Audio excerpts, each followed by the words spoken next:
وننتقل إلى شاهد آخر. انظروا لهذين الكتابين، انظروا لهذين الكتابين التوأمان اللذان في حوزتي، توأمان كما ترون.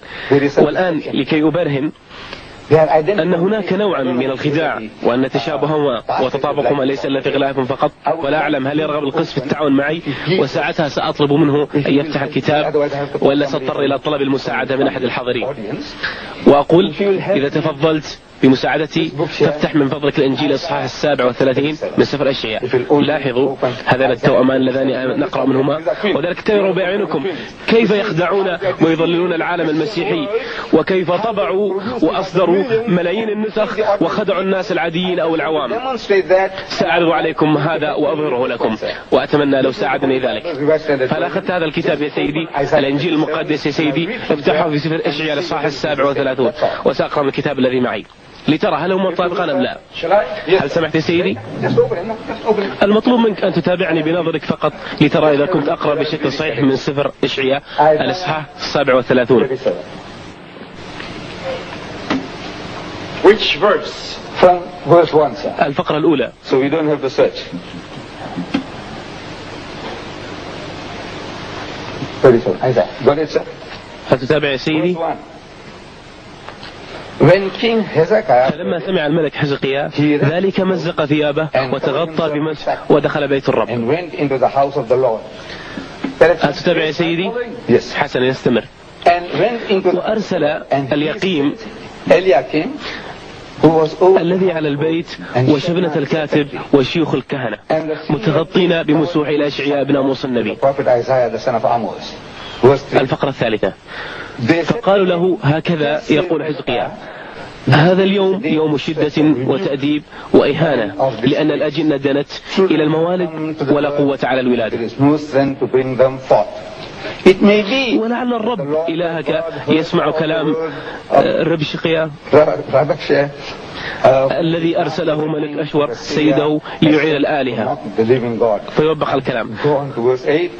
فرجع ربشقة ووجد ملك أشور يحارب، Of Assyria fighting. فلما سمع أرسل رسلا إلى حزقيا، فأخذ حزقيا الرسائل من يد الرسول وقرأها، وهكذا إلى آخره إذا استمريت في القراءة، أليس كذلك؟ Yes. But لكنني يا سيدي لا أقرأ من سفر أشعياء، ولكنني أقرأ من سفر الملوك.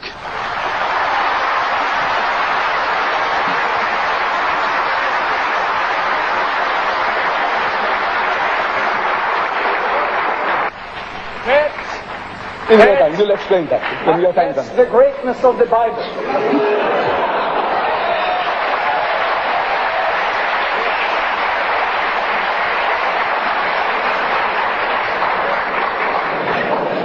كما رأيتم أيها السادة كنت أقرأ كلمة بكلمة، وكان هذا من سفر الملوك الثاني الإصحاح 19 في الوقت الذي كان يصدق على ما قرأ لنا من سفر أشعياء، وبمعنى آخر فكلاهما مطابقان كلمة بكلمة تماما. ودعوني أعرض عليكم المعلومات التي جمعتها من مثقفين المسيحيين، فقد أخبروني، وللقس أن يعارض كلامي إذا أراد، أخبروني بأن الإنجيل ليس وحيا لفظيا مثل ما نعتقد ونؤمن نحن المسلمين فيما يتعلق بالقرآن. فنحن نؤمن أن القرآن عبارة عن وحي لفظي أوحي به النبي عليه الصلاة والسلام. هو الله أحد. Say He's God the one and only. So Muhammad says قل هو الله أحد. So Allah Samad, God the eternal absolute. So he says Allah Samad. He says لم يلد ولم يولد. He does not beget and is not begotten. So he says لم يلد ولم. It was the Quran. وهكذا نجد القرآن عبارة عن وحي لفظي. أما النصارى فلا يؤمنوا بالوحي اللفظي، إنما يؤمنون بأن الروح القدس توحي للبشر وتحدثهم بأن يكتبوا.